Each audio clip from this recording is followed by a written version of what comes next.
introduce the great Dr. Jamkhedkar, and then we decided on this program purely because his book has come, Marathi, Vakatak Kon Hote, who were the Vakatakas. But today he is going to speak in English, and I am going to insist that he will have another lecture in Marathi for us on this platform very soon. Yes, over to you, Kurush. Thank you very much, ma'am. It's always an enormous pleasure to introduce Dr. Jamkhedkar at any forum. My first association with Dr. Jamkhedkar in person was at one of the greatest Vakataka monuments in the country. I was doing Professor Walter Spink's famous summer school, and Dr. Jamkhedkar was invited there to speak. And I have a photograph of Professor Spink and Professor Jamkhedkar sitting side by side at what used to be the ticket window. And since then, I have had the enormous good fortune to have kept on interacting with Dr. Jamkhedkar. Dr. Jamkhedkar wears multiple hats. Dr. Jamkhedkar is a linguist, is a Sanskritist, is a Paliist, is an Aramagadist, is an archaeologist, is an art historian, amongst various other things. He's an expert in Buddhist studies.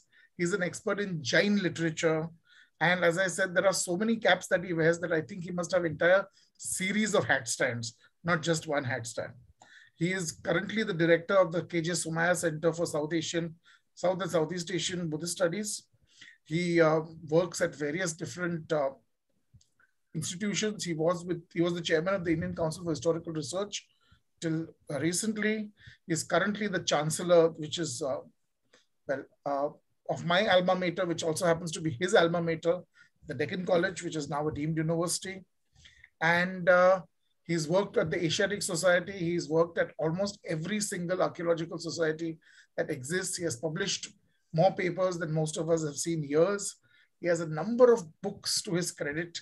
And the discovery of the Vakatakas in the Nagpur region is almost solely due to his work when he was the director of the State Department of Archaeology.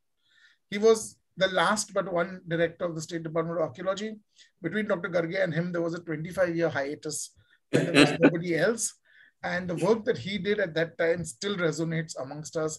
The discovery that it was not a Bhosle temple at Ramtek, but a Vakataka temple, and that the Keval Narasimha and the Varaha images there were also Vakataka, completely shook the art history and archaeology worlds. So I don't want to take away any more of his thunder, but who were the Vakatakas? Kon Hote Vakatak is something that we have all been waiting for quite some time. I'm looking forward to the English version of the book also. So I will not keep him away from you all any longer.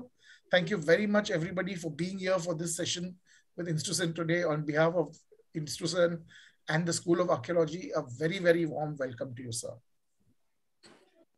Thank you very much, Kurush. For, as usual, you are very pleasant. You use very pleasant words while introducing me.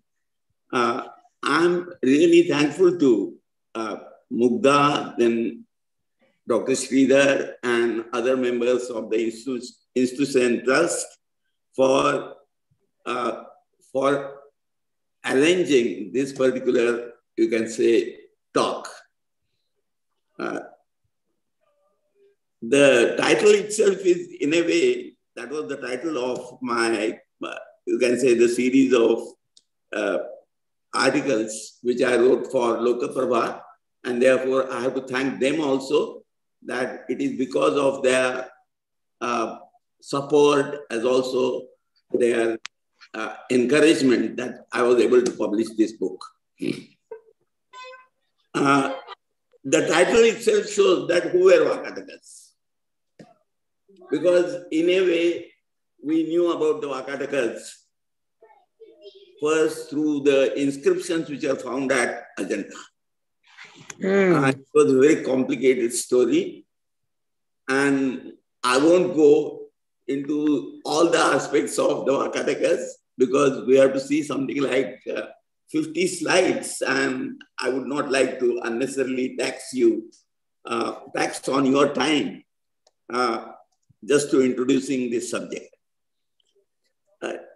We came to know about them, and then the initial reactions were something like this, that, well, they were something like Yavanas that is coming from beyond the Himalayas.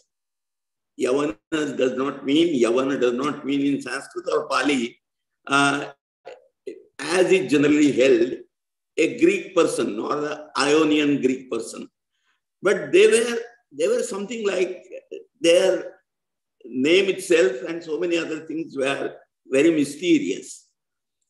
That is why it invokes so many things. Say, for example, a lot of discussion was done as to who exactly were Vakatakas. Whether they were from Central India, whether they were from South India, whether they were from Vidarbha itself. And all these questions were being discussed. When I say who were Vakatakas, I definitely have before me a different way of introducing the Vakatakas, because the historians will look at Vakatakas from a different angle. Say, for example, usually the other dynasty which was ruling in the Gangetic plain and who were also at some point matrimonially having alliances with them, that is the Guptas, they are more famous. In fact, they are supposed to be the representative of the golden age of the Indian history. That's how probably Vincent Smith also looked at it. But then there are other ways of looking at the Indian history, no? So when certain historians who had an economic way of understanding the Indian history, they said that probably the Guptas and Vakatakas were the dynasties from where the downfall of the healthy way of life. In other words, we went into something like the Middle Ages, we went into something like feudalism. I won't go into all those things.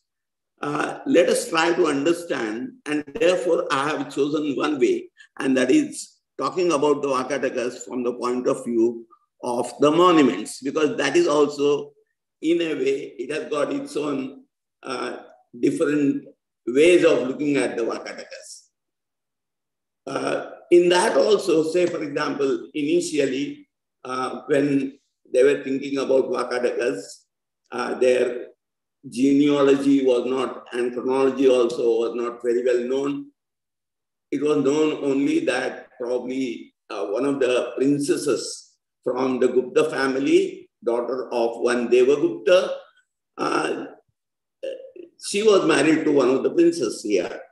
Now, there are 2 or 3 Devaguptas in the Gupta family. So there was one Devagupta who was identified to be in something like 7th century, and therefore they said that the Vakatakas were of 7th century.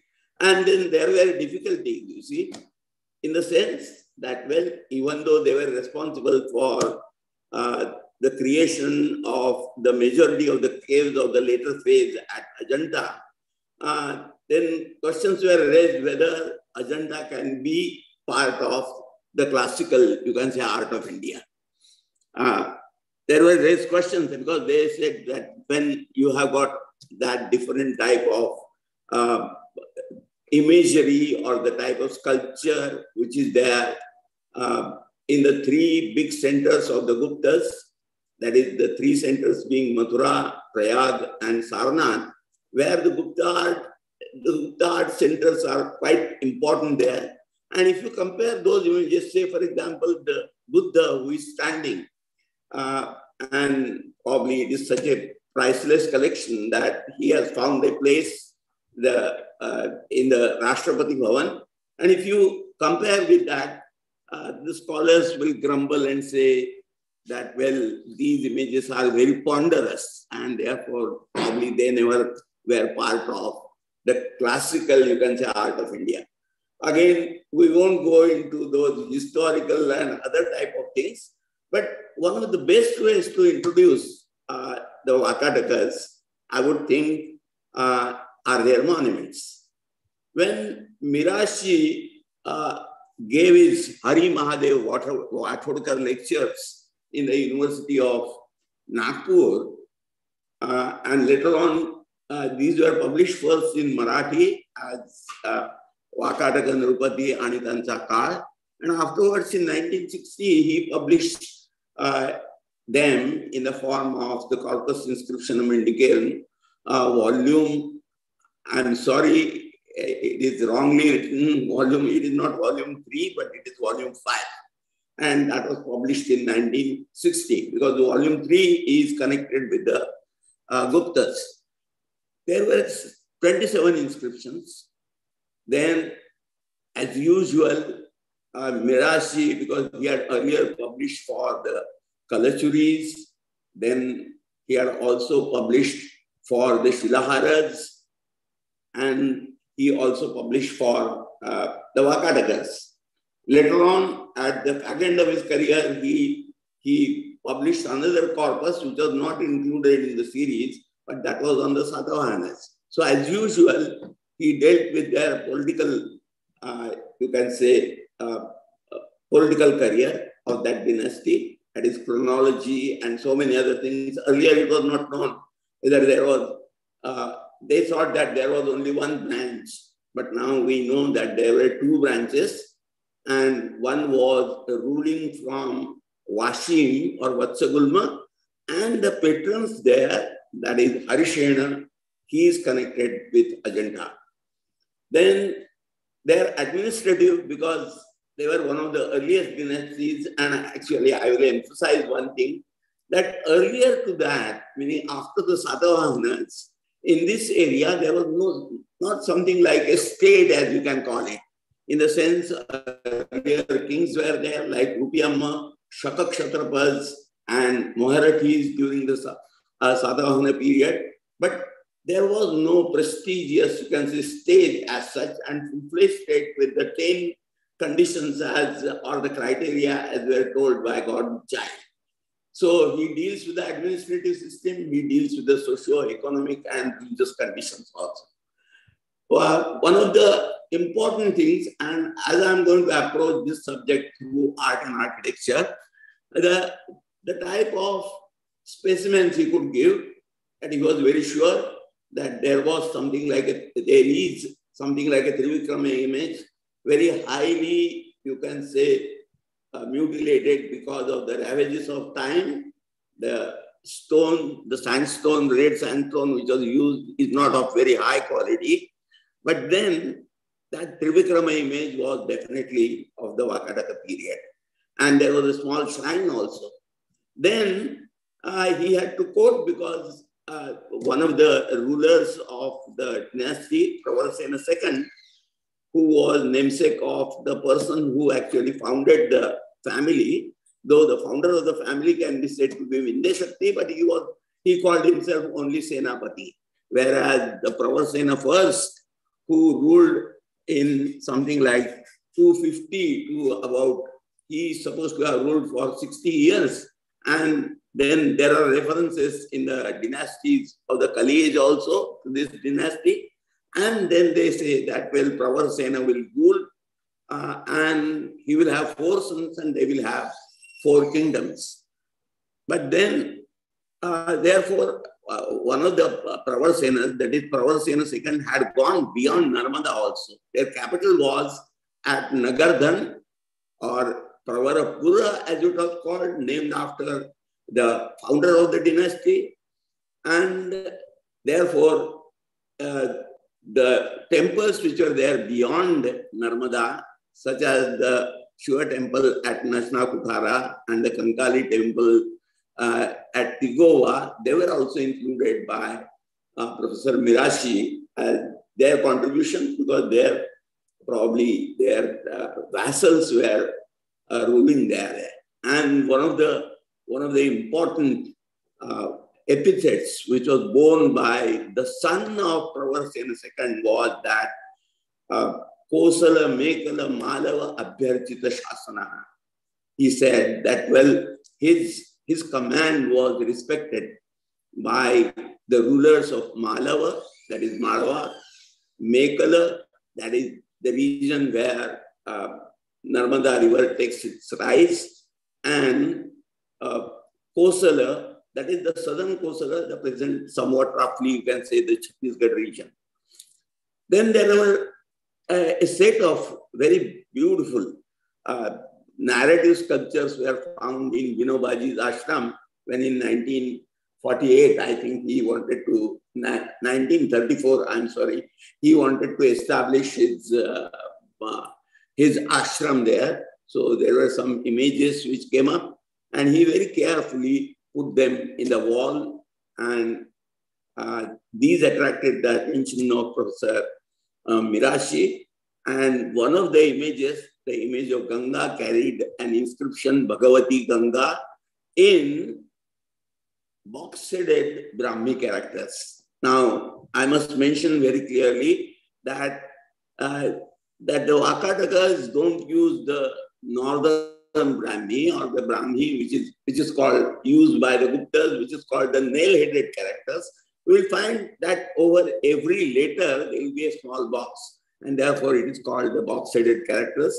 And therefore, naturally, Professor Mirashi said that these must be of the Vakataka origin, and these were quite beautiful sculptures. We will have a chance to look at them. Now, this Trivikrama temple is on this hill. The medieval type of gateway which you see is the fort which is there of the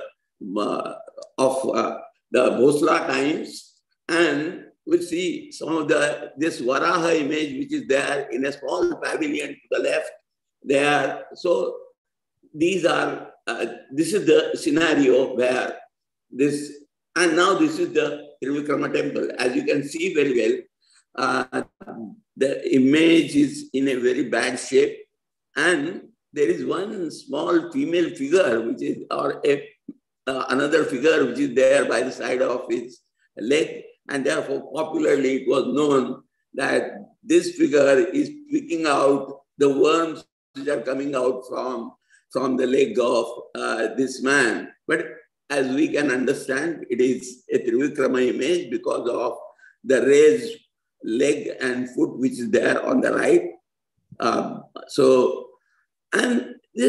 the architecture was very simple. As you can see, that they have used what they have done for the important strong pillars.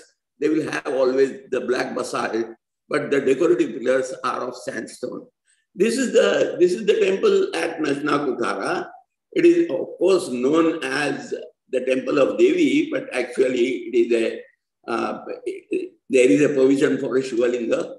Curiously enough, now it has got a very good platform, and there was a circumambulatory passage which was covered also. Now it is not possible to know, but it was definitely a two-storied building. And it was a Shiva temple. And now I'm not able to show you the details, but the outer wall showed scenes from you can say mountains and other things, and therefore scholars think that here was an attempt to depict the Kailasa where Shiva lived. The plan is very simple, as you can make out. There is a courtyard in front and then square, and it is a double story. But from the type of very distinct type of frame of the door, they could be identified. And there is a nearby inscription of Vyagradeva who says that Prithvi Shena Padaludhyata, that is, Prithvi Shena, the last ruler of the dynasty, was his overlord. So this was definitely a Vakataka monument. Next one. Next one. Now there is another at Pigova. It is a very famous place, and it has been described by Sir Alexander Cunningham, and he has shown he felt very sorrow that the remains of this type of temples in hundreds was there. And as there was a relay line which was passing by, the pillars and stones of these different temples were used as ballast by the contractor who must have given the work of laying down the track. So there might have been actually, meaning that one has to understand the richness. Though, if you see it carefully, this temple is very simple. In a sense, it reminds you of the temple 17 at Sanchi, which is supposed to be of the time of Samudragupta. So again, we can say that this is one of the early temples because of the pillars and the decoration which is there of the lions, adores lions, and the Purna Ghata. Usually it is depicted to, or usually it is dated to something like the, not exactly the early half, but somewhat to the middle of the 4th century AD. Next one. Now, these are the sculptures which are found in Vinobaji's ashram. And this is the image which you are seeing to your right. That is Bhagavati Ganga. There is an inscription. She is perched on a makara.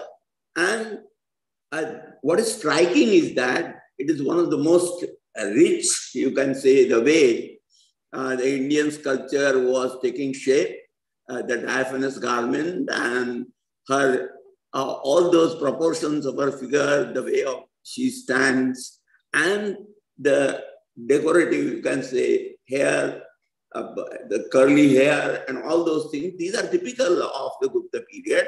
And you can say it is very much similar, though not exactly of the same type of the mature Gupta style, which was there in the 4th century and early part of the 5th century. So this was naturally, and there are so many scenes. What attracted Professor Mirashi's attention was that some of these scenes which are there, he thought initially, because the first figure which was found was definitely meeting of Bharata and Rama, and therefore it is called the Bharat Bed. That is when Bharata visited Rama while he was in exile to convey the message that, well, his father is no more. And at the same time, so that scene is a very poignant scene. And therefore he thought that many of the narrative scenes which are there in this, they must be connected with, say, for example, the lowermost left, that is identified as the Vali Sugriva Yuddha. He similarly identified that the next one to the right is that of killing of Vali by Rama or something like that. And then he gave different types of, Professor Dhaulikar also gave certain explanations.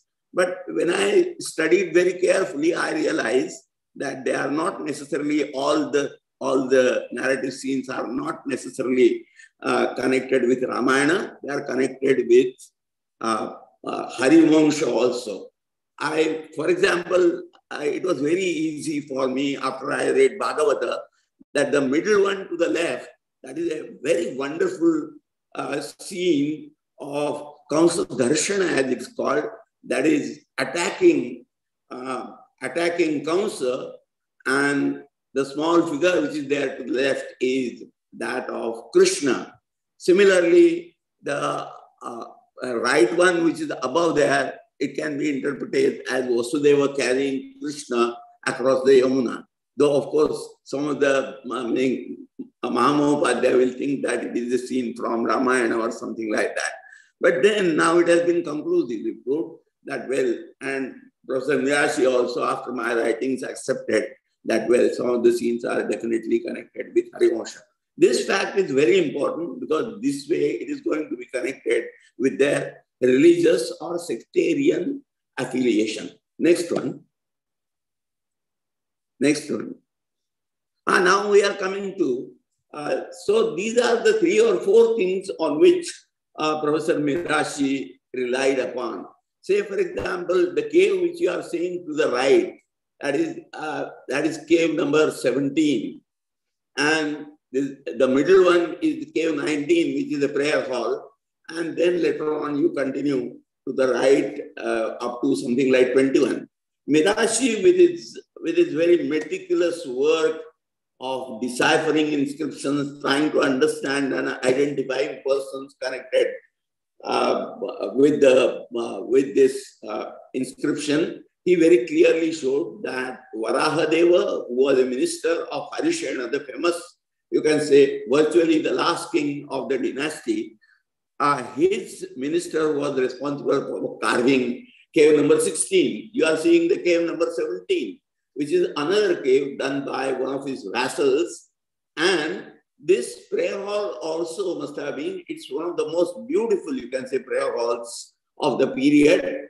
I would say the best prayer hall in the whole of Maharashtra, for that matter, a very tiny as compared to other very big prayer halls as we see at Kanheri.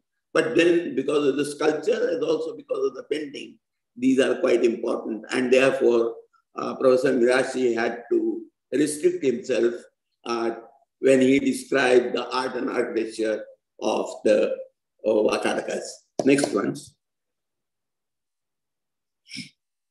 Now, these are some of the things which are there. No? The Ajanta caves are very famous for their paintings. Say, for example, this is a very famous painting which is there in the corridor of cave number 16, where Indra is flying along with the Apsaras in the air. And here is another where Lord Buddha is seated in a Kamalasana. So these paintings are now world famous. There is no doubt regarding that, and no one doubts that, well, they are whether they are part of the classical art or not. Meaning, by looking at it itself, the scholars may go on, you can say, saying whether the sculpture in Gangetic Doab is better, or the sculpture at Ajanta does it equal it or not.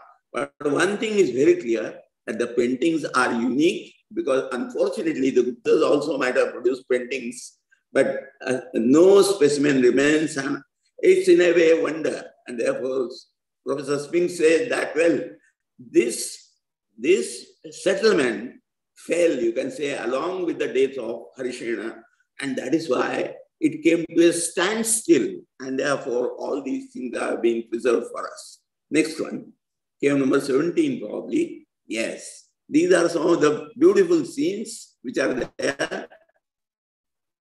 Say, for example, here is the elephant which is there, and it is being tamed by Lord Buddha. And here is one of the scenes from the Vishwantara Jataka, which is another very famous Jataka which has been depicted there. Then the lower one is the Simalavadana. That is virtually, Simala was a trader, you can say, and he traveled over the seas, went to Sri Lanka and established the civilized rule there, if we have to say, in our modern times. There were Yakshis who were earlier ruling. After he went, he did away with the treacherous and wicked Yakshis and established the rule of law of the Buddha. So this is the expedition he is carrying to Sri Lanka from North India. Next one. These are some of the most beautiful paintings, you can say. This is, as I told you, this is, though as compared to 29, or for that matter, the famous, you can say, caves which are there at Baza, or for that matter, even at Kanheri, to which we are acquainted, we will find that here is a beautiful apsidal hall which is there inside. The facade is something like this. On both the sides of the facade, on the top, there are yakshas who are there, those beautiful figures. Similarly, this is also not only simply famous for the paintings which are there.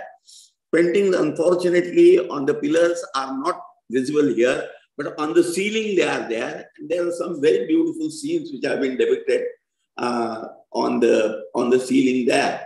But at the same time, there are two events from the life of the Buddha. Next one, on the life of the Buddha, these are the two beautiful scenes, and they are connected with the life of the Buddha. Curiously enough, you will find that over those two figures which are standing, Buddha figures, one to the left is Deepankara, wherein Buddha, kneeling down at his feet, makes a vow that I will become like him, a Samyak Sambuddha like him.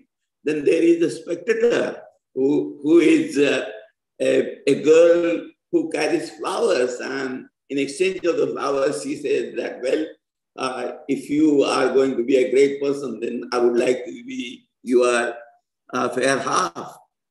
On the top, if you can see it carefully, especially on the right, there is a crown which has been shown. So this is a very important event, and that shows how he is going to be Dharma Chakravartin.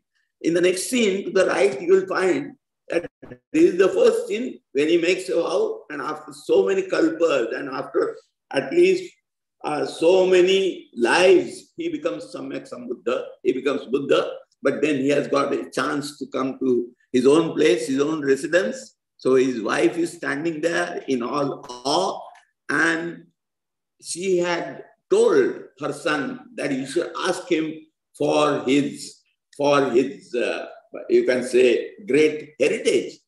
So Buddha gave him his own bowl, and Rahul becomes the symbol of the young monks who are there.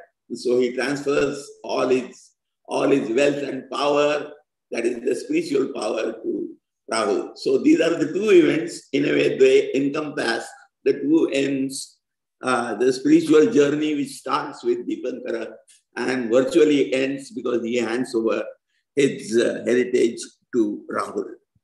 Sculpture-wise also, you will find that these are some of the most beautiful images of that period, and they have all the characteristics, though stylistically they will be somewhat different from some of the Buddha figures which are depicted in the Gangetic Plain. Next one.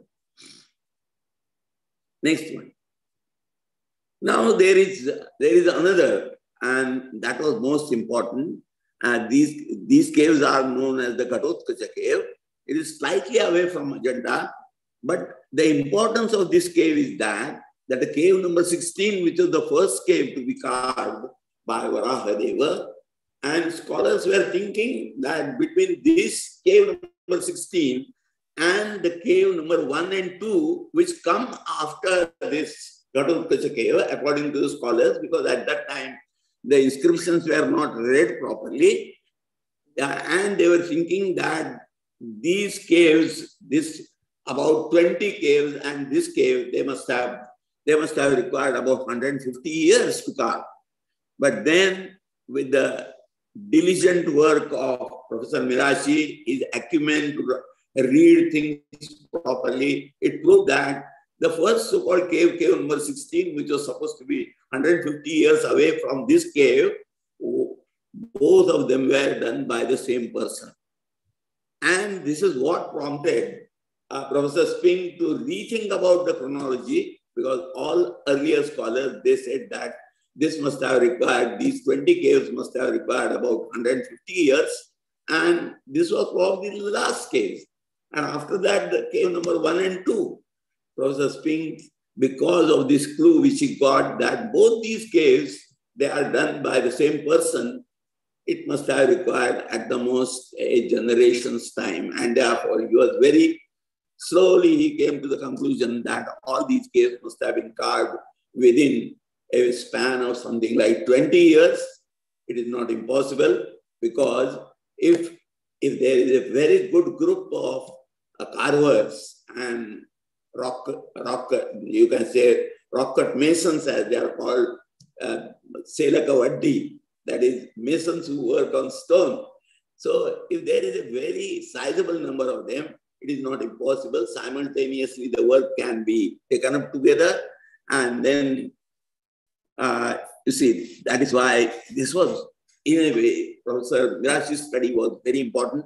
And because it inspired also Professor Spink, and he gave his lifetime to understand the development, the symbolism, the architectural features, the sculpture, and all these things of these caves. And he must have studied at least for, I think, more than 50 years. Next one.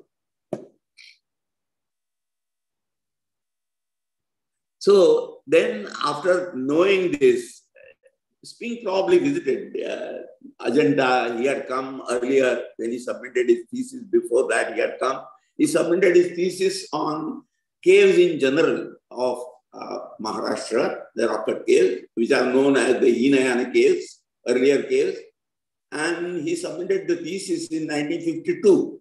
But after his marriage, he came again and visited Ajanta. And after knowing what Professor Mirashi had done, he took it up as a sort of a challenge and then tried to understand, keeping Ajanta at the center of the whole cave activity in Maharashtra, especially, or the Deccan, you can say. He built up a relative chronology for the whole of the Deccan. So he started with Elephanta, Jogeshwari cave, then cave number 29 at Ellora, which are Pashupata caves, then caves at Badami, which were Chalukyan caves, then the Brahmanical caves at Ellora, which started in the early Rashtrakuta period, because they are usually said to be Chalukyan only, but Professor Dhaki, he devised a very beautiful way of saying that probably it is just the masters were the Chalukyas, but the persons who actually did the work, who patronized the work, must have been the Rashtrakutas. They were simply vassals at that time. And therefore, he calls them as the pre-imperial Rashtrakuta caves. And they become imperial only after 8th century. So you'll find that those Brahmanical caves, then the caves at Aurangabad, and the interrelationship of that. One of the most important conclusions, and that goes on repeating later on in his work, is that there must have been shift of the carvers, the persons who worked on rock cut caves. Probably there was a very famous group or something like that, or a group of families or something like that. A Shreni was there, and they must have, after they found out new patronage, they went to different places. So he says that probably at Elephanta, they started their first stand during the Kalachuri period. Then they came at Ajanta, then they went back, they went to Aurangabad, and then they went to Chalukyas of Badami and came back to Ellora again. So this way, the same scholars were same carvers and workers who move from place to place, and that is why what he wanted to stress was that there is something like a continuity. We see the development of a particular way of style of carving, certain motifs, plans are there. So he published in 1966 his very, very seminal work From Ajanta to Ellora, and tried to, so earlier things were studied individually. I said that Elephanta was probably 8th century or something like that, but he put in with the help of his very careful observations regarding the sculpture, various motifs, then architectural members like the pillars and the plans. He built up a very good chronology for the future workers, and including myself, you can say I have benefited a lot from his very minute observations and his very critical writings. What I respect in Professor Spink is that because of his, as he went on studying, he never deviated himself from Ellora, Ajanta, and this region indirectly, but his main concentration was Ajanta. When he realized or found that some of his observations were to be corrected, he did that. He had the courage and boldness of a real scholar to say that I was wrong here. And therefore here, following Mirashi, first of all, he thought that the Vakataka Vatsagulma branch must have continued up to 500. But then later on, we'll go to the next one. When later on he studied those caves in relation to other things, then there was a different, then he said, for example, after studying the Bak caves, there is a controversy whether they were of the early 4th century or they were of the early 5th century, or you can say of the late 5th century. Then he, with the help of his studies and his comparative methods, he established that the caves at Bag were connected with Ajanta. There was something like an interregnum, there was a hiatus during which, because of the adverse situation, And he goes on now creating a wonderful narrative and story out of his studies. So the Bach caves were connected with that. Painting-wise also, you can see it very well that they are very much connected. He also inspired his student, Marilyn Lees, to similarly study the Trikutaka caves, which are there at Kaneri. And Trikutakas were at one time the vassals of Harishena. Because there is a very long verse which tells here, Sa Kuntala, Avanti, Kalinga, Kosala, Trikuta, Lata, and Andhra. So these were the regions wherein, even if he was not directly ruling, probably he was something like a sovereign of the region from the Bay of Bengal on one side, including from Andhra to, you can say, Bombay, and even going to Lata, that is, you can say, southern Gujarat. So she studied those caves and she established a chronology on the basis of which Suraj Pandit improved. And then he said that, well, the caves in Lonad, as also in Konkan, they were under the influence of the Vakatakas. Trikutakas had two, you can say, phases of the caves. Some of the caves, wherein very clearly you can see, say, cave number 1 at Kaneri is very much close to the Vakataka type of architecture. But then Lonad and other caves in Konkan area, they must have been after they established their own independence, defined after the death of Harishena. They became independent, but at the same time, style-wise, they continued in a way their own, you can say, work.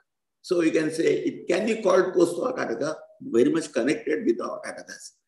Shobhana Gokhale's work was very important in this case. She found out about more than 30 inscriptions which are in box-shaded character. So this established again the connection with the Vakatakas. But because otherwise in this region, the Brahmi which was used of nail-headed type, but in what is called the cemetery cave of 87 at Kaneri, she found out those inscriptions, edited them, and showed that, well, from the point of view of epigraphy also, what Professor Spink had said was correct, and her work also is very important from that point of view.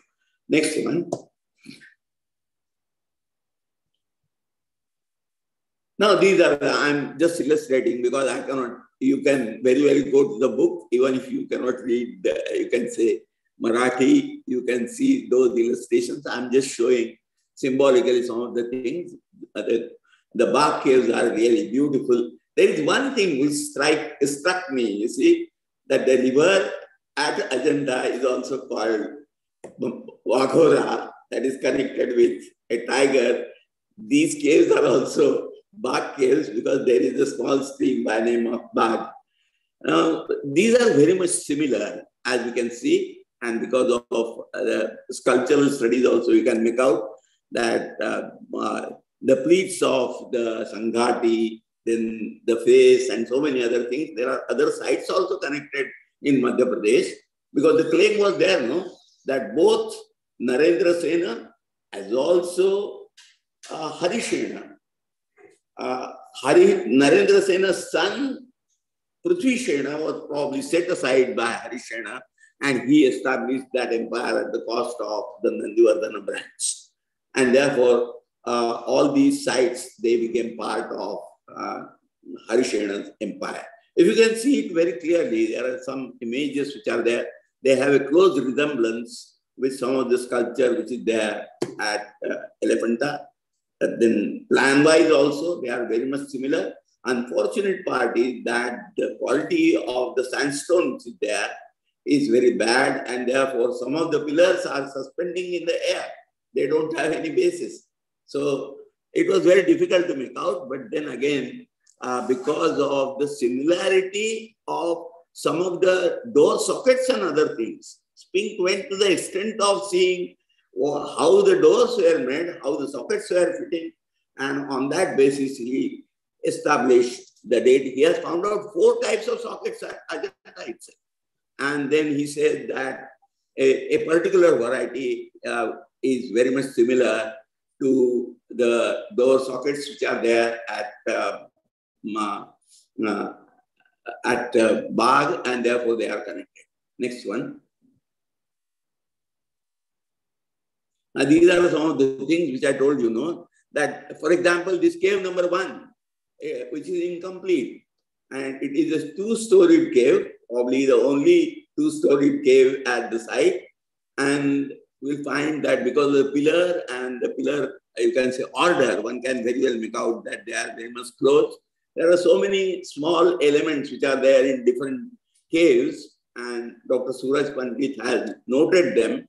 And on the basis of that, you can establish how the Vakataka art, that is the art from Ajanta, as it was flowering there or was flowering even at Bagh, it must have influenced the architecture and the cave activity at Ellora. This is the famous, as it is called, the cemetery cave, cave number 87. There are so many brick stupas. There are some stupas which are partly brick and partly stone. And this is the specimen of the type of characters which you will find here. If you will find that there is a small, you can say the first letter, it has got a box which is there on the top. And therefore, these are called the box-sided characters. And they establish definitely the relationship between the Vakatakas and the Traikutakas who ruled over there. Next one.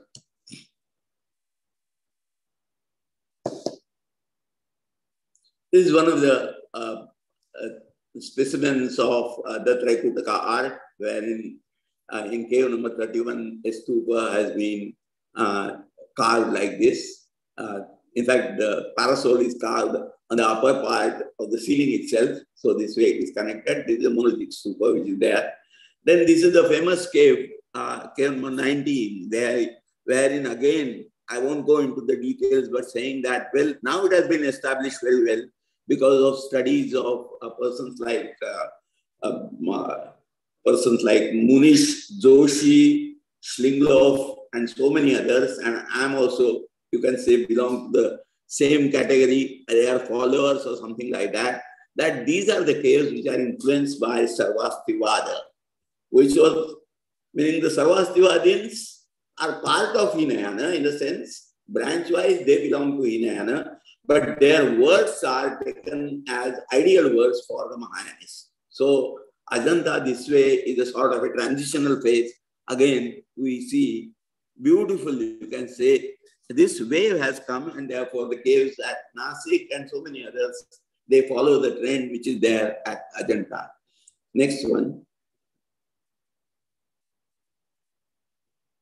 These are the caves at Lunadi. In fact, myself and Dr. M.N. Deshpande, you see, when I became director, this cave was lying and it was doubtful whether it is a Brahminical cave or a Buddhist cave.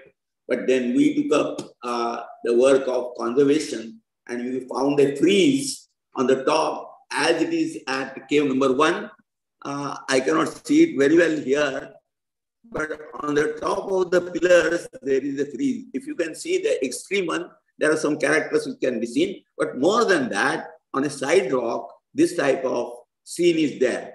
And it was the brilliance and genius of Dr. M.N. Deshpande who said that this is one of the scenes from Vishwantara Jataka, wherein Vishwantara is ordered to be exiled by the king. So this is a beautiful scene which is there. And similarly, the small frieze also contains so many scenes from the Vishwantara Jataka, and therefore we wrote a very good joint paper after the conservation of these caves. And then again, similarity with Ajanta, inspiration from Ajanta is very clear. This cave at Lonad is near Kalyan. Again, it had to be abandoned, you can say halfway, because of the cracks which were there on the top of the rock, and therefore a lot of seepage was there, and therefore it was not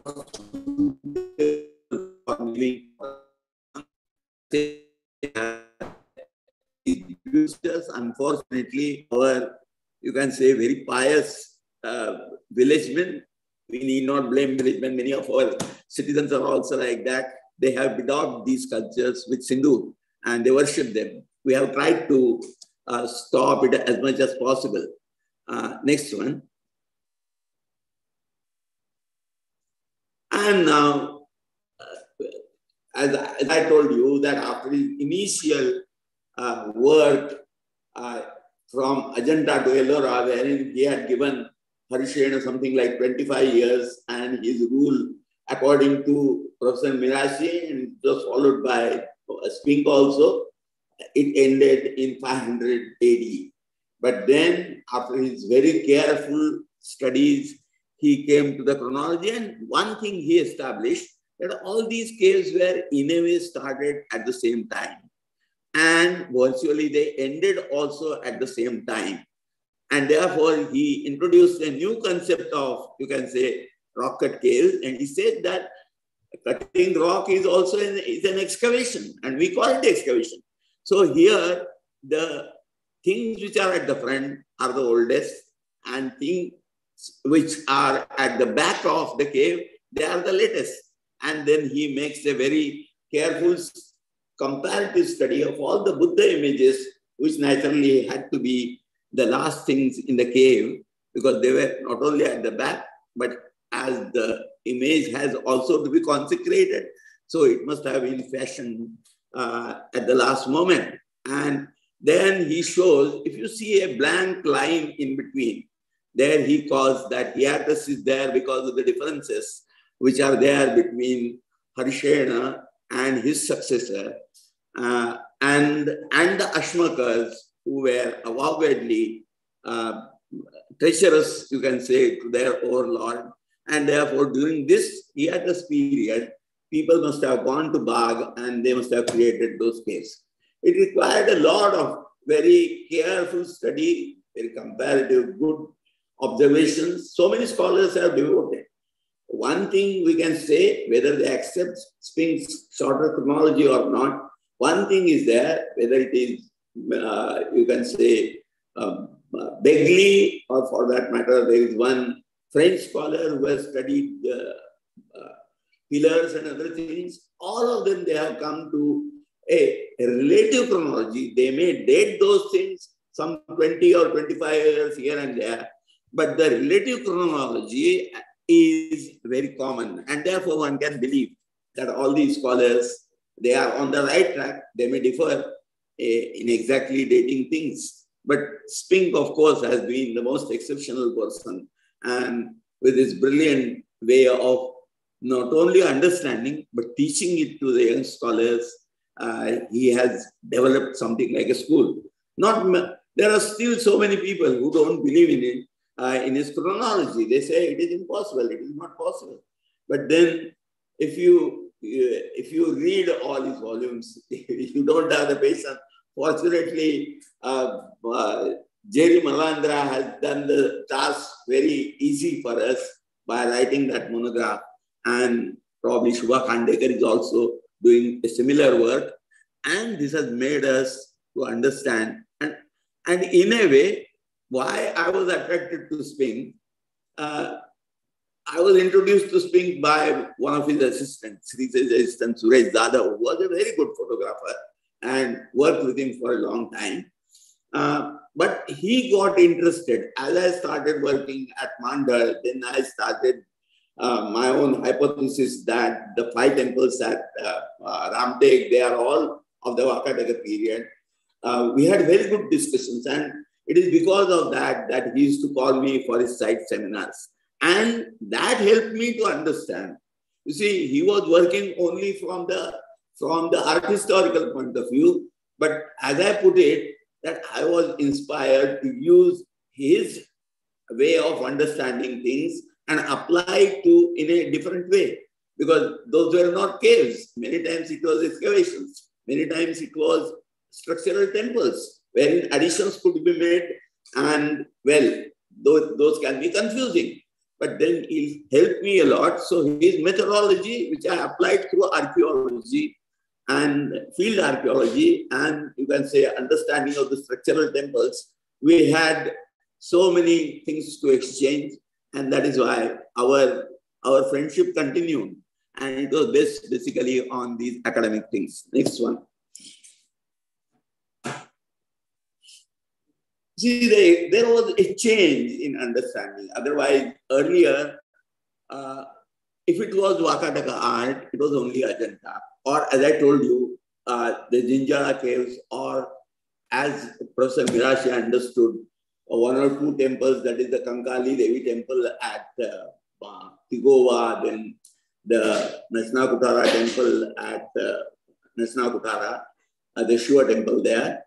But then there was a great discovery, you see. While the State Department of Forestry was having an afforestation program in the village of Mandar on a hill called Bola Hudki and Bongi Hudki. There were two.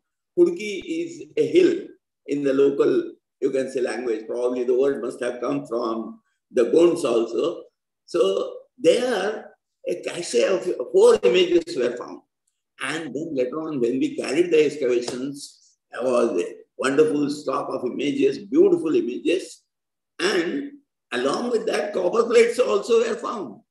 So within that area, there were in all 3 temples which are established, 2 within a, you can say, brick wall, which was provided with a cistern, water cistern, which was probably used for the ablutions before worshipping the Lord or something like that.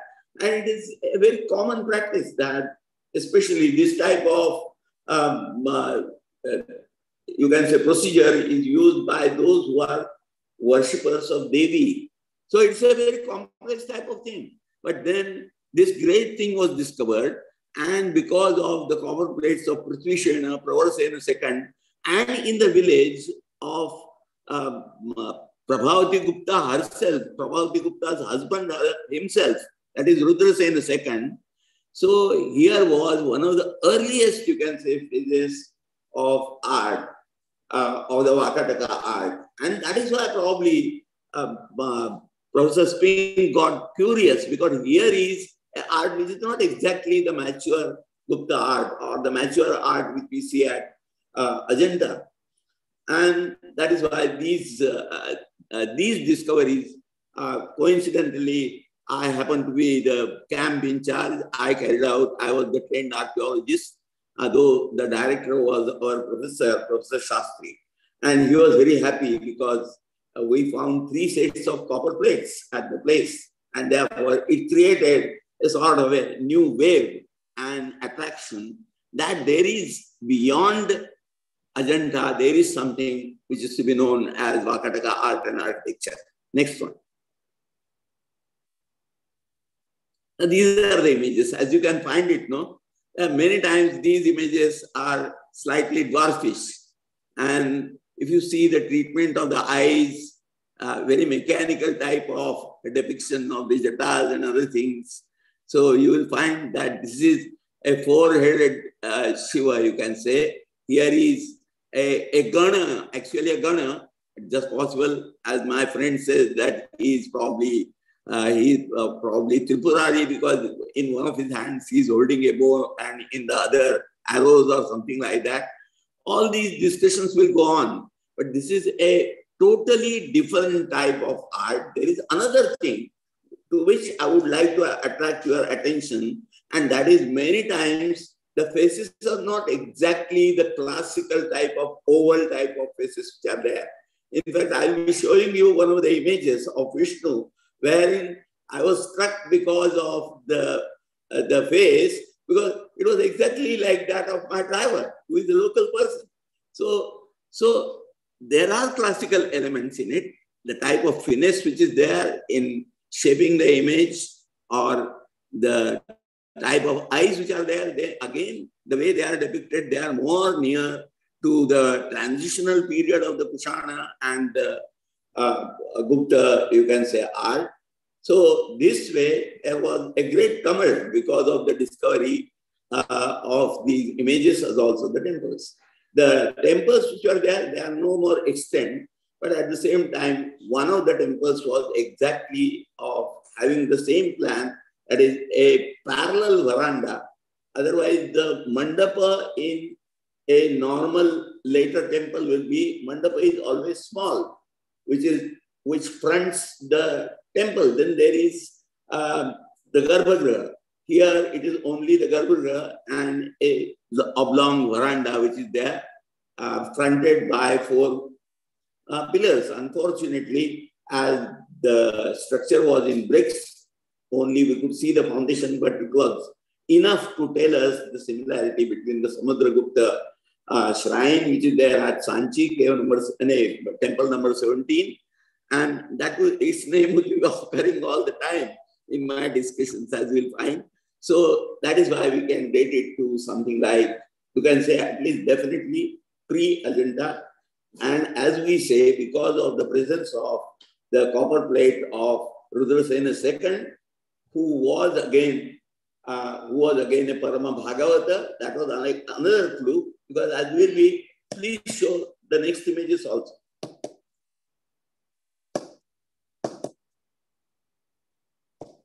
These were the surface points. Please go ahead. Now here you will see a beautiful depiction of Brahma. This is of course a backside view. I am again very deliberately, now here is Balarama is shown. He is a very dwarfish figure. When we see Balarama is a hero or something like that.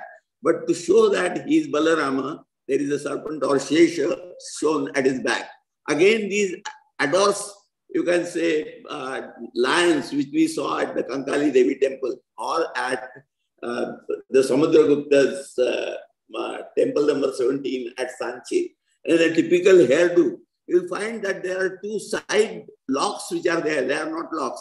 They are something like horns, you can say. So this is the very early stage of depicting Devi. Please remember one thing. None of these are wearing, as you would expect in central India or Maharashtra, the Sakacha type of, you can say, garments, lower garments. So these are very early things. Next one is again a beautiful image of Vishnu. You'll find the face is not exactly oval.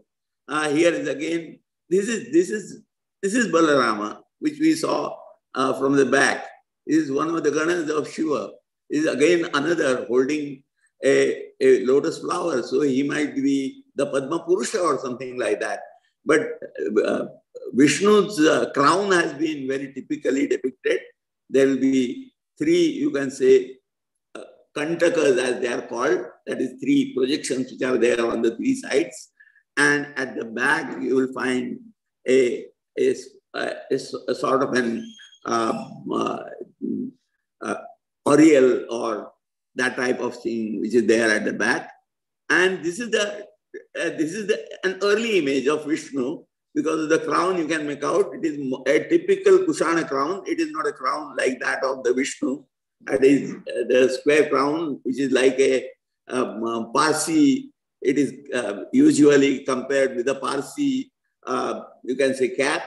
But herein you will find that the physiognomy, the face is totally different. It is not the classical, you can say, face. So there is an element of the local things which we see even in the early period as at Pauni. So the classical, you can say, inspirations are coming from the Gangetic Valley, but they are interpreted locally in a different way. Next one. So all these you can say are definitely belonging to something like 380-90 to something like 410. This I usually call it as, and there is a very typical image as you can find it. This is again another image, which is again the motif is totally different. This is an early phase. If you see carefully the way the eyes are depicted, this is Shiva and Parvati and Skanda, and she is feeding Skanda. So this again motif is an early motif which is there in those. Then this Shiva has got 12 faces. If you see it carefully, there are 8 faces which are there, 4 faces, and the tier of 4 faces or the series of 4 faces which are on the top, they are in the sub-directions. So main direction, sub-direction, and on the arm on both the sides. So this will be 8 and 10. and then there are two which are there on the thighs. So my friend called it Sadashiva or something like that, Maha Sadashiva, but I have identified it as Shiva and his 12 names, which is very unique, and it connects it with a Vedic sacrifice. So we'll find that in the religion now, there is a mixture of both the things. That is, the new agamic traditions, they are taking inspiration, they are deviating from the Vedic traditions of sacrificial religion and developing a new way of understanding, you can say, the highest principle. Next one. These are again, this is a typical, if you can see, I'll be showing you another image of Parvati in penance because she is holding a gourd in her hand and Akshamala in the other. And this is usually identified very clearly as Parvati in penance. When she wanted Shiva as her husband, she practiced penance. Again, Parvati and Skanda, that typical thing is there where you can see those locks of hair which are more looking like horns, as I call them. So this is again a different depiction. Here is again a different depiction of Durga. You will find that again those adorned lions are there. I had shown you this figure from the back earlier. Now you can see it both ways. Next one.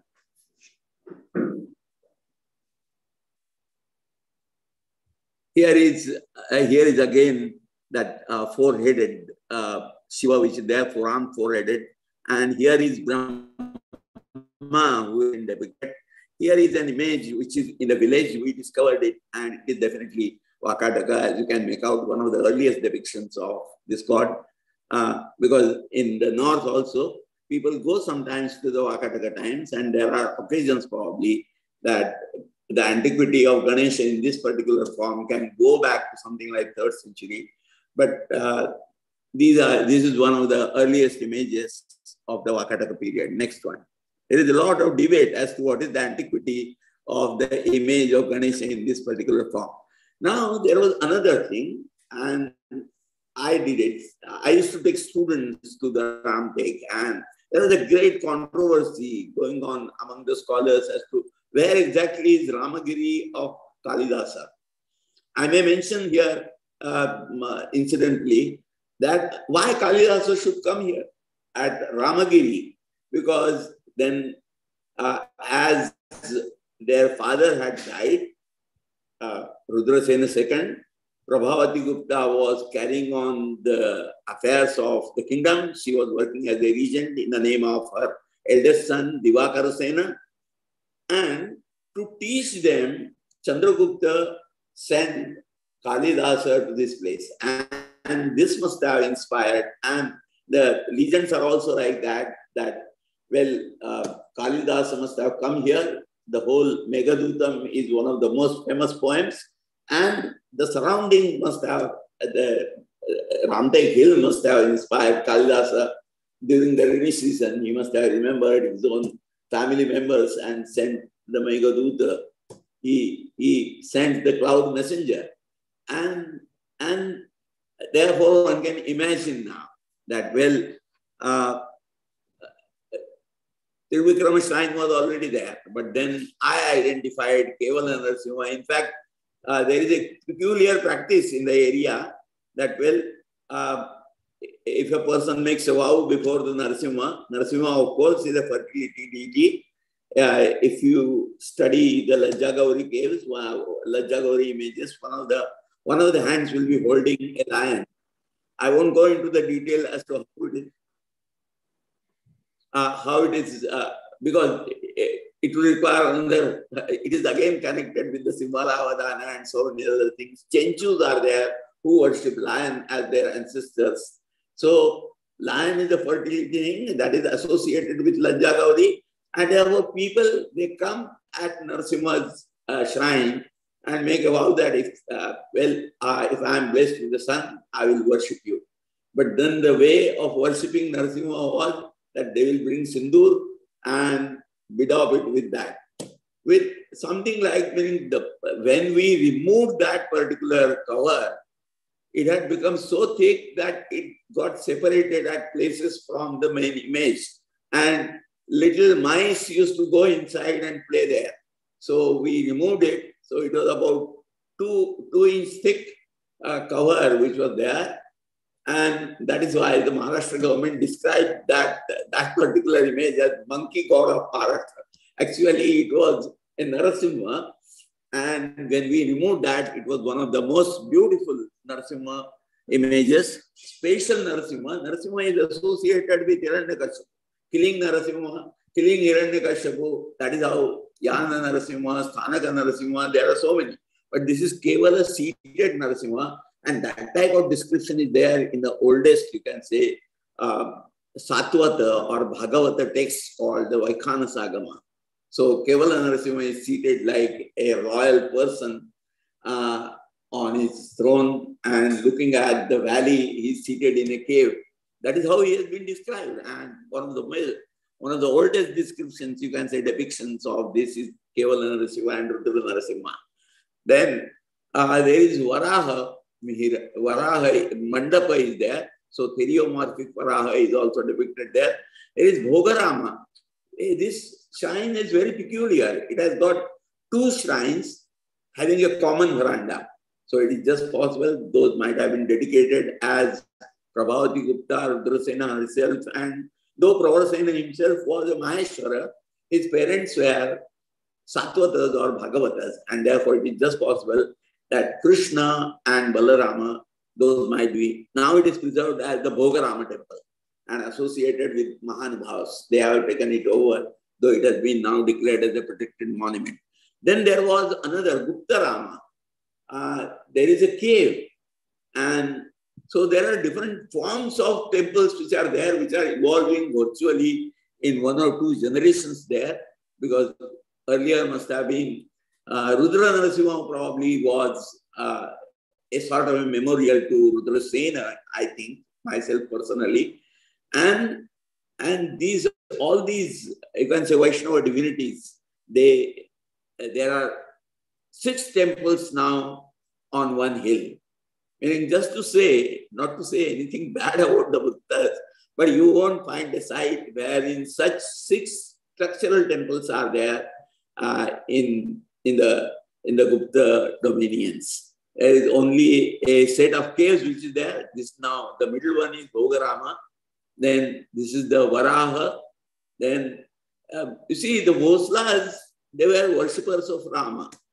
This is famous for, there is a Rama and Lakshmana temple there.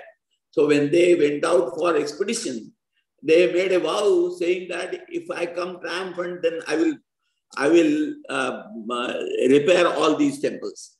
And therefore they added chunam plaster and created walls because there was a lot of monkey trouble. And therefore no one could bring in fact, Beglar visited, then so many other scholars, is not to say my greatness, but well, meaning it occurred to me because of some of the depictions on the door frame that, well, this must be, it looks like Ajanta, and therefore I proposed in 1983 for the first time that these are Vakataka temples. Scholars like Soundarajan were reluctant to accept it, but then later on they accepted it. So here are something like 5 or 6 temples. And naturally, because it was famous, because the hill was sanctified, supposed to have been sanctified by the residence or movement of Rama. Next one. Next one. There was another.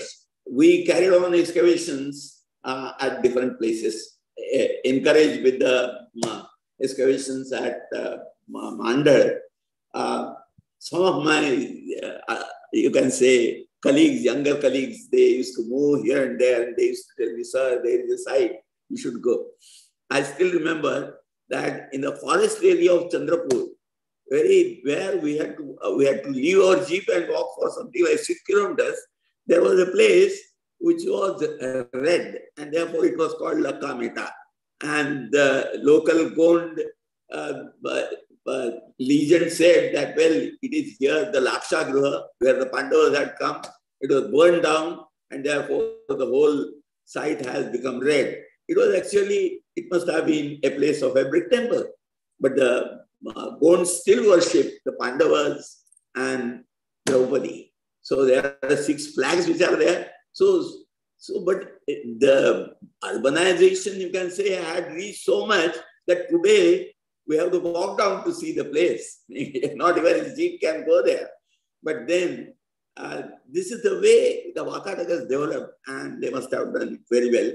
Fortunately, their kingdom was on the great, you can say, trade route from Prayag to you can say, south, through Andhra Pradesh.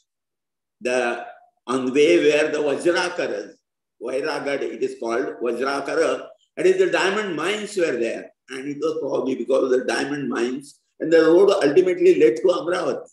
And therefore, we could see that why the Vakatakas were prompted to rule and establish a prosperous kingdom here. It was because of the trade routes also. Next one.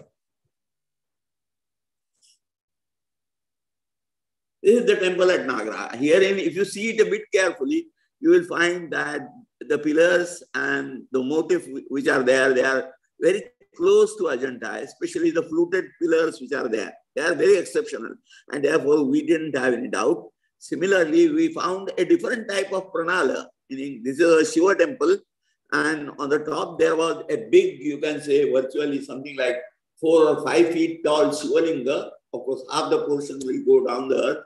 And then there was a pranala which was there, that is the carrier of the sanctified water after it had done ablutions to the Lord. It was a Bhuta pranala. And when I showed it to Dr. Dhaki, he said that the temple, this sculpture can go back even to 4th century AD. Of course, meaning it is one of the earliest temples, but because of the flutings and other things, we can very well put it in a mature phase. But here was again a very good, only the plinth remains now. But then it is something like 42 meters by 26 meters. And it has got a flight of steps. And this temple must have been so important that in Madhya Pradesh, at a place called Dhumra, an exact copy in stone is there, though on a small scale.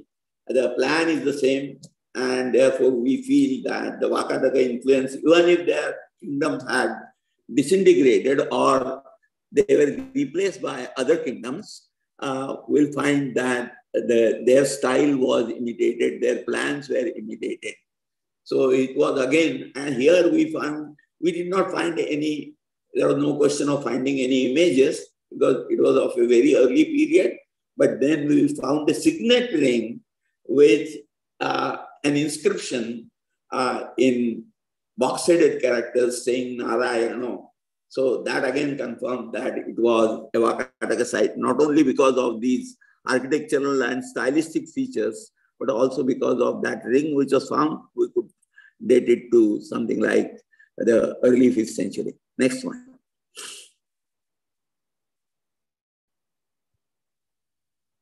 These are some of the excavations which are carried on by us again in the forest area.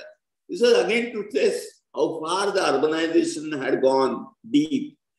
So here are and this area, that is the eastern Vidarbha, is usually referred to in the 12th century as Dhadi Mandala, that it was a forest area. And we found some plans of, only foundations are left now, but from the brick size as also the nature of the plan, because such type of oblong shrines which are there, which we could establish, they were of the early phase of the brick architecture. And therefore this again confirmed that in the Chandrapur forest, they had reached so deep that temples were built in brick. Next one. We carried on excavations at Washim also, because Washim, Vatsagulma, was the capital of the king, under whose patronage the caves at Ajanta were carved, because with his minister as also himself, and so many vassals of the king or the feudatories of the king. And therefore, when we excavated, we again found temple remains like this, and probably this was Yeshua Temple. The remains were fragmentary, but our guess that this must have been a Vakataka establishment. There was a Kshatrapa coin found, but at the same time, we have found very unique coins which are there. And these are again, these coins carry, as I can tell you, say for example, Jaya is there on the right side. There, then here Sri is there, then Swastika is there, again Jaya is there, Vruddhi is there, Shankha is there, then Srivatsa is there, Chakra is there. So these are all signs connected with the Bhagavata, you can say, sect, and some of the auspicious symbols, like you can say the Nandyavarta. When it is the anti-clockwise swastika, it is called Nandyavarta. And Srivatsa, of course, it is very clear. So we are again confirmed that this was a Vakataka, you can say, temple which we had discovered. Next one. Next one. Now this was something like a discovery made in 1971, as back as 1971, when Professor Dev was there. Professor Kolte was very enthusiastic. He supported our department like anything. He made it a point to invite Professor Dev to head the department. And somebody reported that there is a very, very unique type of image, a beautiful image done in sandstone and in a very mature type of style. Professor Dev identified it as Batuka Bhairava tentatively, but we will find that he holds in his hand some jewels. Then there is Akshamala in his hand, as also other attributes, and of course very clearly, because of the digit of the moon and the matted hair, that it was a Shaiva thing. It is a very mature type of style which we are finding even beyond what we had seen in the case of the other temples. But then it augured, we didn't know at that time, we knew definitely that this was a Vakataka thing. And we tried Hidimba Tekdi. It is known, curiously enough, you'll find the Mansar excavations were carried on by the late Director General of Archaeology, Jagatpati Doshi, and his colleague, Mr. A.K. Sharma, Dr. A.K. Sharma, you can see. Actually, he is an anthropologist and prehistoric archaeologist, but this hill so much inspired that when the excavations were carried on, you will find a huge temple complex. I will be showing you the measurements of that, and there is no parallel for that except probably at Pavaya. One thing to be noted, and probably Mayank Vaya, Professor Mayank Vaya might correct me. I think this is something like the squinches of the arch, and the use of arch was there in the brick architecture of the Guptas. It has been it is evidenced at a temple called Bhitargaon, which is a Gupta temple, a brick temple, wherein arch has been used. But for me, this technique seems to have come from there, because from north it has come. And this huge temple, as you will see it, I'm going to show you a big, you can say, plan of it, as also some of the photographs, though it is no more remaining above the plinth. It is natural, because we didn't perfect that, you can say, technique of arching. Otherwise, even brick towers would have remained. But all the same, it's a wonderful specimen. Here is a hill on which a big Shiva shrine is there. And on the slopes of that Shiva shrine, 10 or 11 small sub-shrines of Rudra are there. People are still conjecturing as to what exactly the nature of the plan might have been. But the most important, you can say, discovery in this particular excavation was that one of the lower levels showed the evidence of Kurmachiti, that is a platform which is meant for Vedic sacrifice. So it is in the form of tortoise. So that was also found. Similarly, there was evidence of Naramedha also. There is Purusha Medha which has been described. Of course, there is, meaning a lot of scholars, they are having their own different views.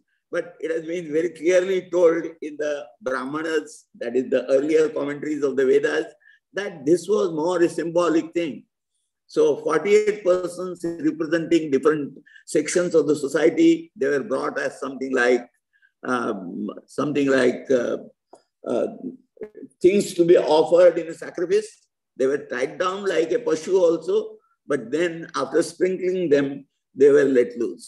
So there was no actually Narameda, as it is suspected by some scholars, and it has been confirmed here, because here there is you can say, an imitation type of man done in chunam plaster. So that is the evidence of Purushameda.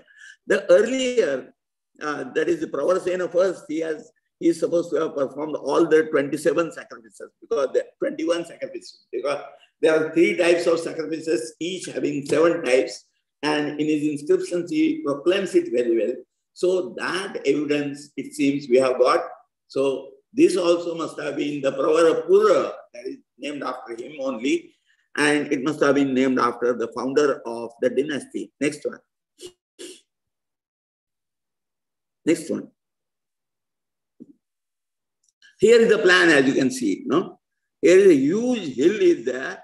And on that, this, and of course, the excavators have found out that there were at least 4 stupas which are there.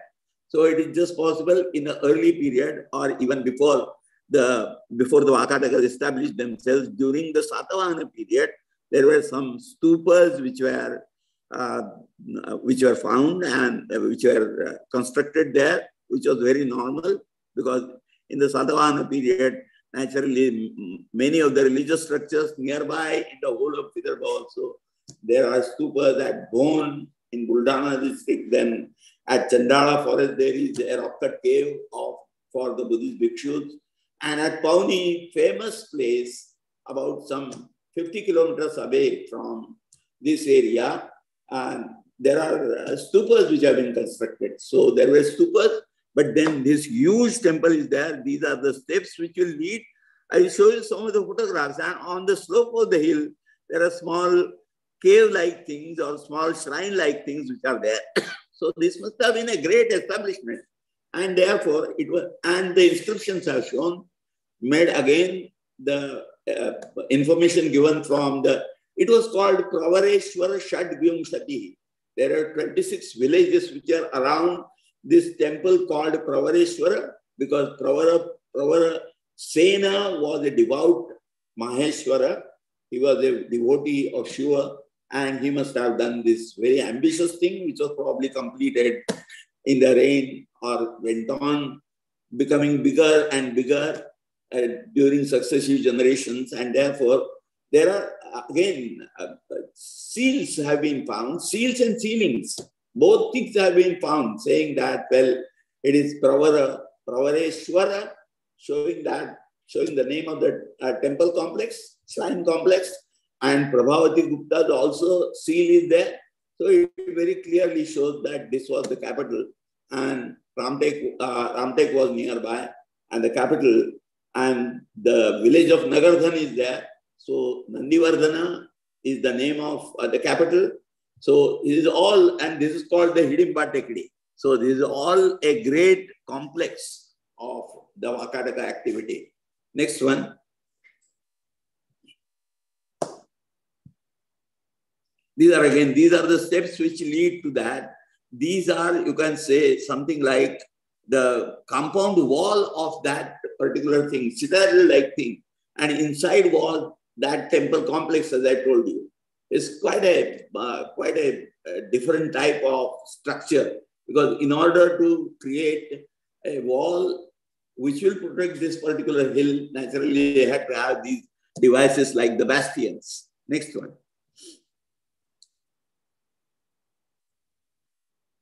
These are some of the sculptures which are there. These are some of the early sculptures, as I told you. This is Durga, and this belongs to the early period. But all these other sculptures which are there of Shiva and Parvati, then this is a Kinnara, this is a Gana, this is again Shiva who is there, this is also Shiva who is there. So these are the images definitely of the later phase. I call it something like the phase 3, wherein it was contemporary to Harishena and Prithvishena. So the whole activity must have continued right from the beginning.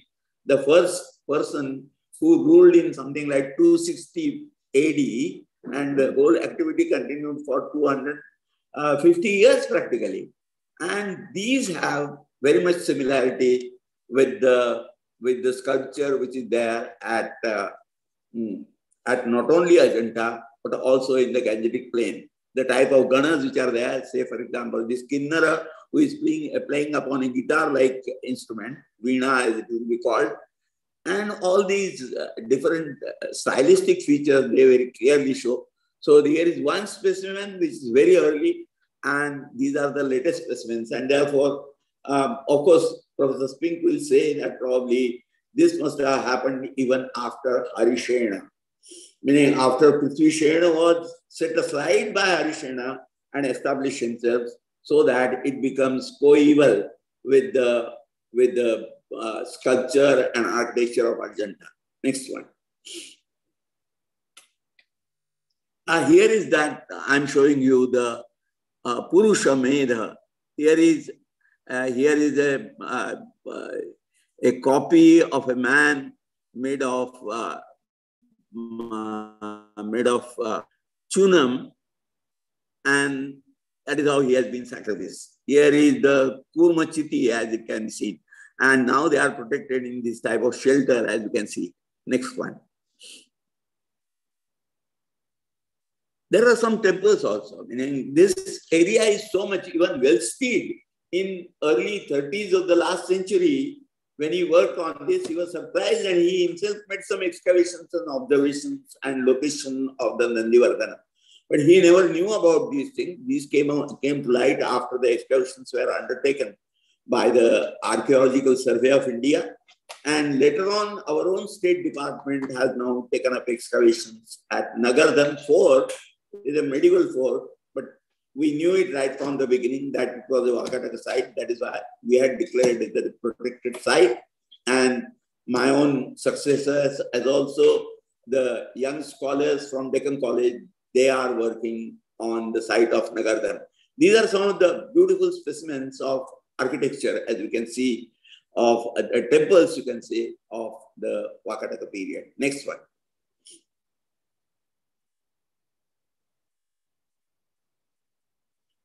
This is the view, as you can say, on the other side. On the hill, it is like that. And this is many times described as a sacrificial Ashwamedha, you can say, site or something like that. It is a huge structure wherein I will show you some of the photographs which will show the hugeness of the structure. And that was probably a palace complex. Next one.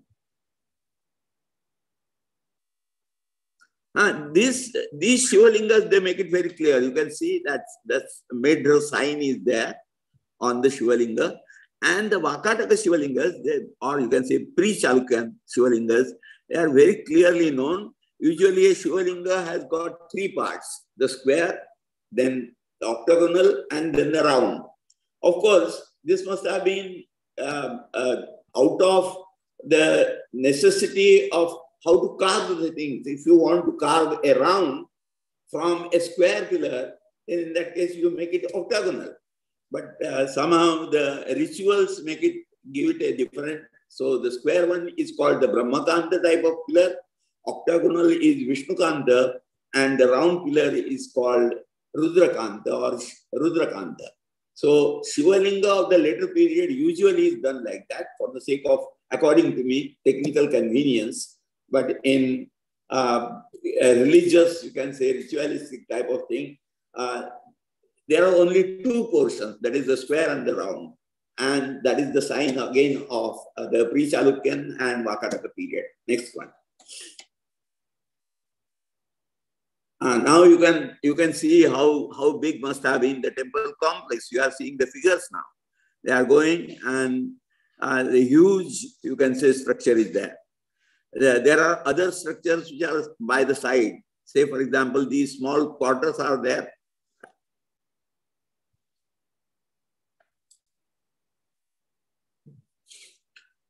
these are small cubicles are there, and then huge, you can say, residential complexes are there, and this must have been probably a huge palace. Some of the scholars say that, well, it might be a huge temple also.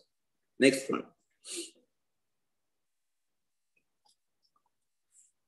Now, because of this impetus which was given by these two discoveries, you can say, one was the under excavations and the other the discovery of 6 temples at Ramte.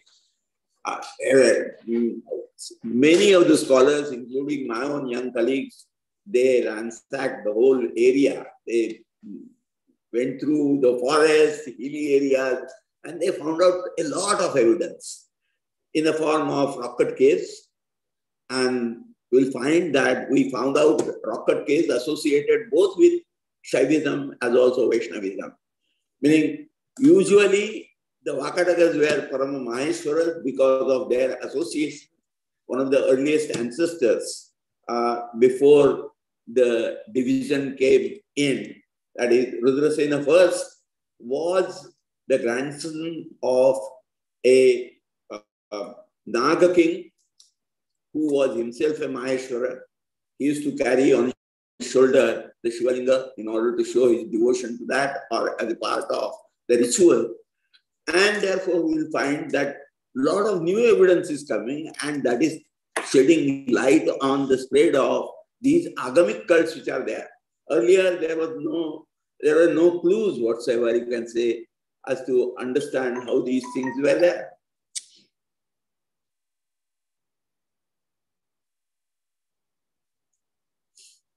So, Vinjasan caves, those are Buddhist caves. Similarly, the caves at Salbardi, those are also Buddhist caves, which show connection with the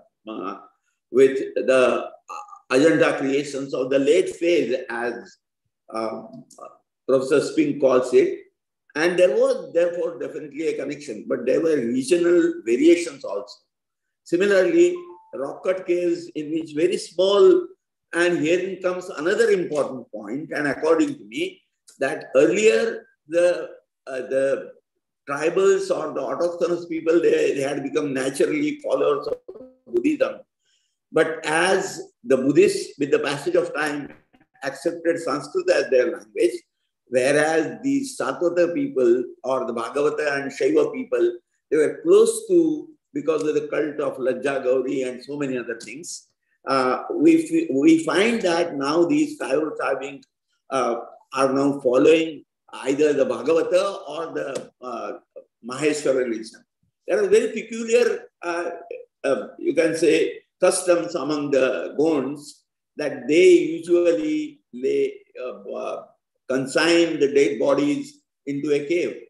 That type of practice is there in the Kerala also. The caves are, of course, they are different, totally different. They are something like, you cannot enter those caves because they are from top to bottom. And they are like bottles. So you cannot come up also. You cannot climb also. But here in regular caves are used. And the caves which are usually, they are irregular caves. They are not like the early Hinayana caves or those caves.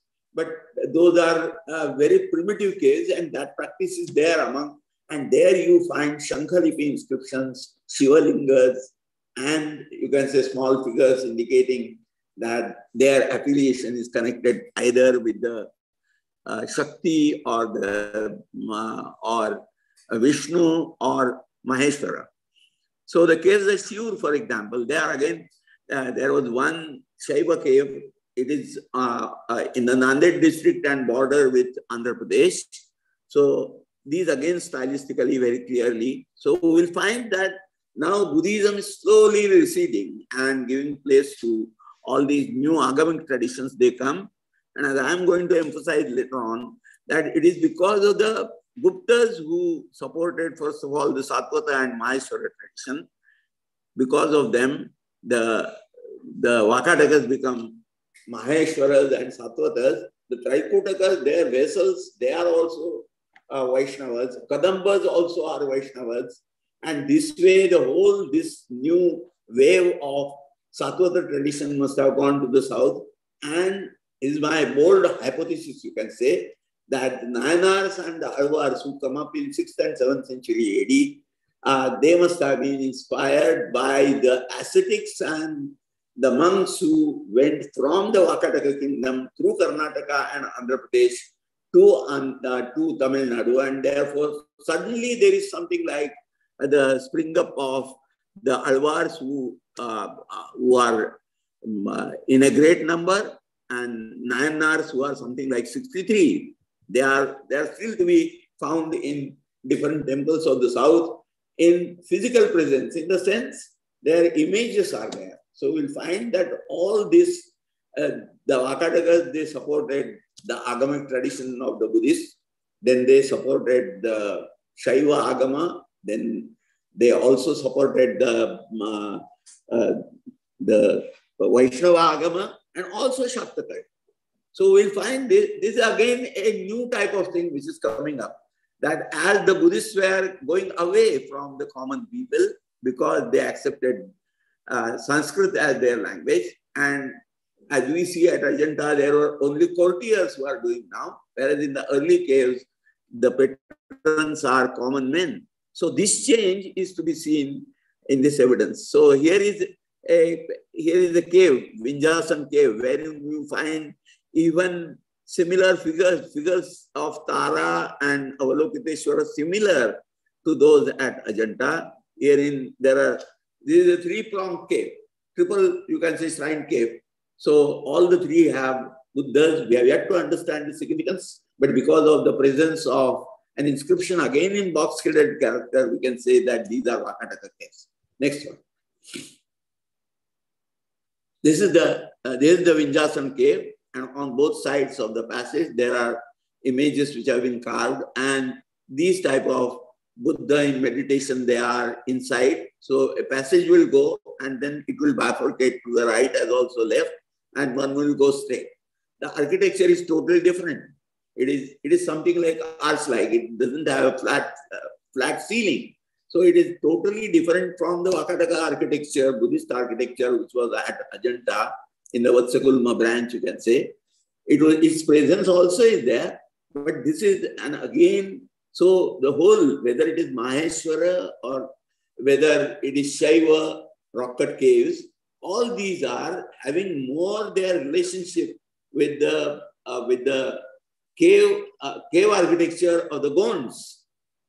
And this way, the new, you can say, waves of the religious traditions, new religious, you can say, sects which are forming in Hinduism. And this is one of the ways to explain how after 3rd, 4th century AD, the Guptas and also the Vakatakas were responsible for the renaissance or revival of Hindu tradition in a different way, not exactly the Vedic tradition, but you can say the Bhakti tradition. Next one. These are the caves. They show very clearly closeness to their plan and other things, as also the pillar order is clearly similar to that at Ajanta, and the plan also is similar. So they were coming, and at the same time, the local autochthonous character type of architecture was also taking shape. Next one. It is a very peculiar cave, and there are no more the images are there. On the wall, there are images which have been carved, but those are of late Rashtrakuta period. But the facade, unfortunately, I don't have the slide. I couldn't show it otherwise. But there is a Vakataka, you can say, on the facade. There is a Shivalinga, then Ganesha is there. And inside these 7 platforms, which were there, 4, but 7 platforms with Ganesha or Kartikeya. So these were for the mothers. These are the type of very small caves. You cannot sometimes enter also. But these are the caves at Bhatala, a very interior of Chandrapur area. There is a small water pool which is there, and around that water pool, in the wall, these caves of Narasimha, then caves dedicated to Surya, caves dedicated to Narasimha and Shivalinga, they are there. And therefore, this is the way they are probably spreading into the heartland of the Gonds. Next one. This is the map you can see. those small caves which are there located in that pond. Next one. These are the caves which are there at Salvardi, as you can say, Devuluvada, wherein on the door there is an inscription. Unfortunately, I cannot reproduce it.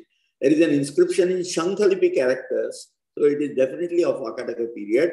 And one or two small figures are there, which have been very tiny figures. And there is a cave dedicated with a Shivalinga. So it is just possible that the rest of the caves were something like viharas, where the Shaiva Pashupata monks lived. And there is another cave which has come in the dominions of the Vatsagulma, those who are responsible for the Ajanta caves. So, and when myself and Professor Spink we visited, he came on his own understanding because of the plan of the cave as also the pillar order. He said that this must be pre-Ajanta and this must be of the time of Devasena. Our guess was earlier also, I had corrected, I didn't tell him my own opinion, but there was an image of Parvati very much similar to the image which we had seen in earlier phase. Here is an image of reaching somewhat now the mature stage, wherein Parvati in penance. Similarly, she is holding a gourd in her hand and with an abhaya and akshamala. So the tenon of this was simply registered and displayed in the museum. So there is a tenon for that image. We took a plaster cast of that, and then we put that plaster cast in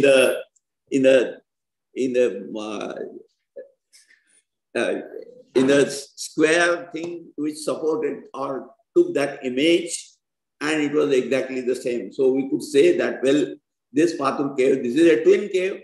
Again, some of the portions in that are connected with Mother Goddess cult. This is another cave, that is Shur, which I referred to. It's very, it is something like transition. In the sense, it is now turning to the Chalukyan period. But the Vakataka, you can say, style and other things, they are very much evident there. Next one.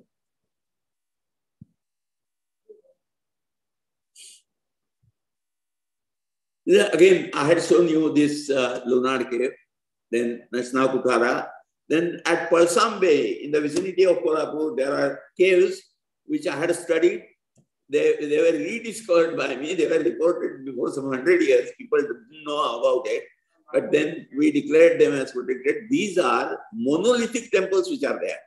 And they are definitely pre-Chalukyan. That's what my conclusion. But now I can say that these are of the Traikutaka, under the influence of the Traikutaka dynasty, near Kolhapur. Next one. These are Buddhist caves in Marathwada area, Dharashiv. These are now taken to be Jain caves, but Professor Dhaulikar and Professor Mirashio also thought that these are Jain caves because there is a whole epic which is composed on the construction of these caves. But then the stylistic as also other evidence very clearly showed that these are Buddhist caves in the Usmanabad area. Next one. Their patrons were Ashmakas, who were vassals of. Now coming to the conclusion, you can say that there are two ways. You see, the Guptas were very powerful from 320, that is Chandragupta first. And then when it comes to Skandagupta, by which time his reign comes to an end, he is the grandson of Chandragupta II, who was at the peak and who was, as I told you, the father of Rudrasena's wife. He was a son. And all these kings, they very clearly say that they are Mahabhagavatas. They are Paramabhagavatas, as it can be called. And their art, it flourishes up to something like 465 CE. And then there is a decline because of the invasion of the Hunas. Somehow, the Deccan part was not affected by the Hunas. The Hunas came only up to Aaron, you can say. That is the last place where inscription is there. And therefore, you can say the baton of or the torch of the classical art was carried on further by the Vakatakas. If Skandagupta's reign came to an end in 465, in 462, Harishena is there. And he creates all those 20 caves at Ajanta along with those beautiful, you can say, paintings. And if you see in succession, all these Prithvisena first, Rudrasena second, and after Pravarasena again, we'll find that Prithvisena and Harishena, they are virtually something like contemporaries. As I said, Harishena was responsible in setting aside the rule of the Nandivardhana Vakatakas, but then the artistic traditions, therefore, they continue. And therefore, it is Spink very pertinently observes that probably at that time, the Guptas were on decline. So peak of the classical art was during Harishena's times. It was in the last quarter of the 5th century. And therefore, he said that probably he was the greatest emperor of the contemporary period all over the world, because at that time, we don't have anything like him, a person ruling vast area from Bay of Bengal to the Arabian Sea, covering Gujarat, then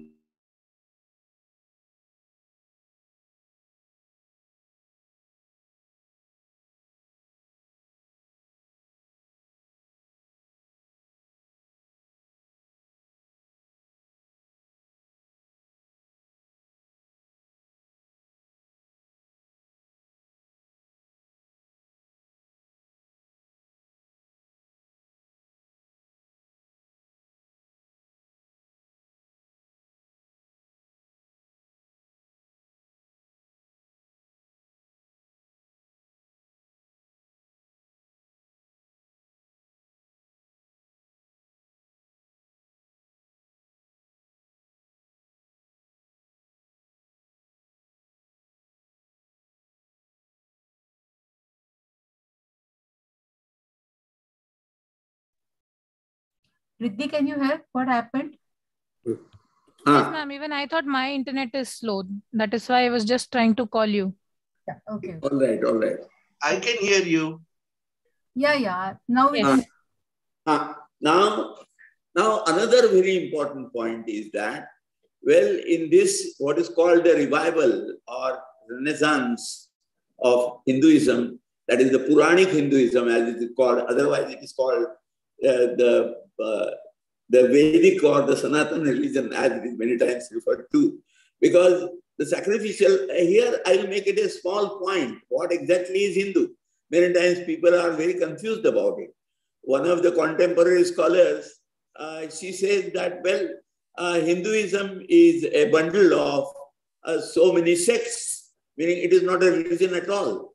But probably these scholars, as they don't have an insight into the development of the Sanatana Dharma, will find that there are at least 5 facets which are there of the Hinduism, what we call the Hinduism. That is the orthodox, you can say, sacrificial religion. As a other extreme, which one called the Pravritti Dharma, that is the believing in worldly, you can say, pleasures, as also the heaven. There is the Nivritti Marga, that is the Marga of renunciation and attaining moksha, which is said in the Upanishads, which has been expounded in the Upanishads. But it doesn't start with that. With these 2 extremes, they are not actually extremes, they don't remain opposing each other. It is something like dialectical materialism, as our professor used to say, that as a compromise of the synthesis of that, if yajna, performance of yajna and renunciation, they are something like thesis and antithesis, the Dharmashastra thing, it will say that in the initial part of your life, you are Pravritti Dharma. And therefore, the Chaturashrama system is a synthesis of the 2, that is the Pravritti and Nivritti. There is another 4th type of thing, And that is the devotional path, which is, this is the simple way I can express it. There is a complete philosophy, which is the philosophy of Bhagavad Gita. And that is the Agama type of religion, whether it is Shaiva Agama. Then there are 5 Agamas which are connected with the 5 deities, which are now worshipped as Panchayatana. And then in the process of Hinduization, as told by or as analyzed and propounded by Harman Kulke, you see, all the cultures, the autochthonous cultures, they were assimilated by these agamic traditions, and they become the 5th part of Hinduism. That is the assimilated, you can say, they become part. And this is also the reason, as their ethnic identities were not wiped out, they formed into something like the jatis. So within the 4 Varna system, we have got the jati system. So Varna is nothing else but a cluster of castes of different people who joined this Hindu way of life. And in that, as we can see, both the Guptas as also the Vakatakas, they have contributed a lot, and their effects can be seen in the south. Because the type of Hinduism, the varieties of Hinduism, you can say different aspects of Hinduism as they are followed, they come together and they are bound, and at the same time they are independent. My friends, I am sorry. Sir, can you hear me? Our Yes. meeting will end now at 9 Yes. o'clock. Time. I have to thank all the persons who came and listened to me very patiently, because I don't know how far I have been really effective, because it is such a vast topic I had to put it together. I'm sorry again for 2 hours. But again, I thank the organizers. I thank Loka Prabha, Indian Express, as also my colleagues. Thank you very much. Yeah. Okay, we can end the meeting now. I'm sorry, it is 9 o'clock. most of the people must have left, according to me. No, not most. Okay, Riddhi. Thank you. Yes, ma'am. Thank you, sir. Good night. This was fantastic discourse. I mean, we enjoyed it. And definitely it will make us read who were Vakatakas. Please. Okay. Thank you. Please do read the book. Your book is coming, and please send me the link and I will share it across for everybody. All right. Actually, you had asked me to prepare a note of something like 2 paragraphs or something like that. I actually prepared a small summary of 1 or 2 pages. I will send it to you. Thank you. Please send it to all your students, because you have included this as a part of your lectures also, no? Program. Yes. So whoever is interested, he can be given that. I am really very thankful that, Thank you, sir. Good night.